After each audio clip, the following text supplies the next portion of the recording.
Hello बच्चों, मैं संजीव कुमार आपका स्वागत करता हूं आपके अपने चैनल आईवाईसी क्लासेस में। जैसा कि हम लोगों ने देखा था पिछले क्लास में, इसके प्रश्न प्रश्न उत्तर एक और प्रश्न 2। तो अब देखते हैं इसके आगे के प्रश्न 3 को। तीसरा प्रश्न है, नात्सी सोच के खास पहलू कौन से थे? तो उसका उत्तर कुछ इस प्रकार से है। नात्सी सोच के खास पहलू, इसको मैंने नंबर्स दे करके रखा है, जिसमें क नंबर के अंतर्गत है नस्ली सोच के आधार पर श्रेष्ठता की भावना। नात्सीवादी विचारधारा के अनुसार ब्लॉन्ड मतलब कि भूरे बालों वाले, नीली आंखों वाले नॉर्डिक जर्मन आर्य मनुष्यों की सर्वश्रेष्ठ नस्ल है, इसलिए उसे अपनी शुद्धता बनाए रखनी है, ताकत प्राप्त करनी है और दुनिया पर वर्चस्व कायम करना है।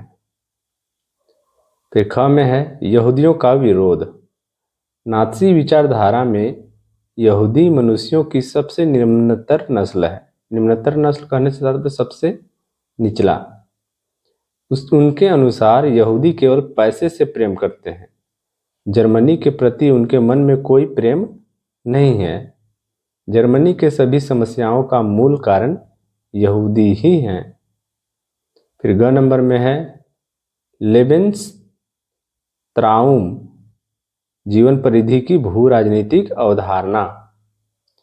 नात्सी विचारधारा का एक महत्वपूर्ण दृष्टिकोण पहले लेबेंसत्राउम इलाकों पर कब्जा करना आवश्यक है। इससे मातृ देश का क्षेत्रफल भी बढ़ेगा और नए इलाकों में जाकर बसने वालों को अपने जन्म स्थान के साथ गहरे संबंध बनाए रखने में कठिनाई भी पेश नहीं आएगी। नात्सी दृष्टिकोण में इस तरह जर्मन राष्ट्र के लिए संसाधन और बेहिसाब शक्ति इकट्ठी की जा सकती थी। घ नंबर है युद्धों का समर्थन। नात्सी विचारधारा के अनुसार राष्ट्र के भौगोलिक विस्तार और उसे ऊर्जावान बनाए रखने के लिए युद्ध जरूरी है। फिर अंग नंबर में है साम्यवाद और लोकतंत्र का विरोध।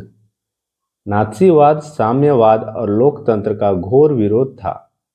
इस विचारधारा के अनुसार तानाशाही शासन ही राष्ट्र के विकास का सर्वश्रेष्ठ शासन प्रणाली है। फिर इसके बाद देखते हैं चौथा प्रश्न, नात्सियों का प्रोपेगेंडा यहूदियों के खिलाफ नफरत पैदा करने में इतना असरदार कैसे रहा? प्रोपेगेंडा कहने से तात्पर्य है योजना। यहूदियों के खिलाफ नफरत पैदा करने में इतना असरदार कैसे रहा? तो इसका उत्तर कुछ इस प्रकार से है। नात्सीवाद की विचारधारा कट्टर नस्लवाद पर आधारित थी। नात्सी लोग यहूदियों को सबसे निचले दर्जे का नागरिक मानते थे और हिटलर के समय जर्मनी में 60 लाख यहूदियों को मौत के घाट उतार दिया गया। इसके निम्न कारण थे। नात्सियों ने जर्मन जनता में प्रचार किया कि यहूदियों को यीशु का हत्यारा माना जाता है, इसलिए इन्हें ईसाइयों के देश में जिंदा रहने का अधिकार नहीं है। फिर ख नंबर में है उन्होंने इस बात का भी प्रचार किया कि यहूदी लोग सूदखोर हैं और वे लोगों को पैसे उधार देकर अधिक ब्याज वसूलते हैं। फिर ग नंबर में है यहूदी घटिया शारीरिक रचना वाले लोग हैं, इन्हें जर्मन समाज में अवांछित वर्ग का दर्जा दिया गया। फिर घ नंबर में है यहूदियों के प्रति उनकी घृणा इतनी थी कि इसके फलस्वरूप बहुत सारे यहूदियों ने ईसाई धर्म स्वीकार कर लिया, किंतु नात्सियों का कहना था कि यह समस्या का समाधान नहीं है। वे यहूदियों को पूर्ण रूप से खत्म करने में विश्वास करते थे। इसके बाद पांचवा प्रश्न है, नात्सी समाज में औरतों की क्या भूमिका थी? फ्रांसीसी क्रांति के बारे में जानने के लिए अध्याय 1 देखें।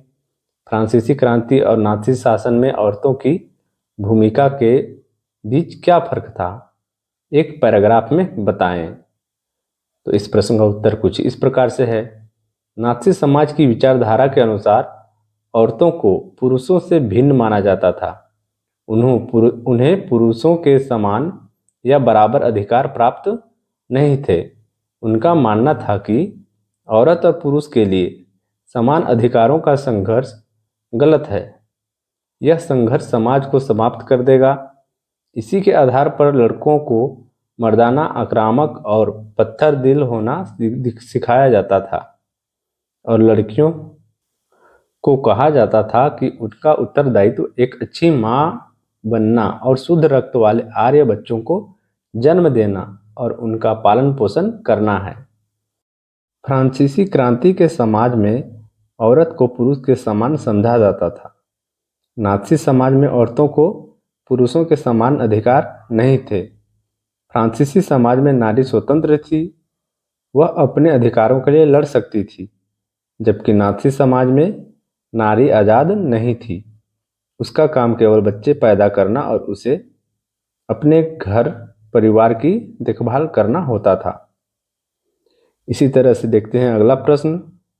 प्रश्न 6, नाज़ियों ने जनता पर पूरा नियंत्रण हासिल करने के लिए कौन कौन से तरीके अपनाए?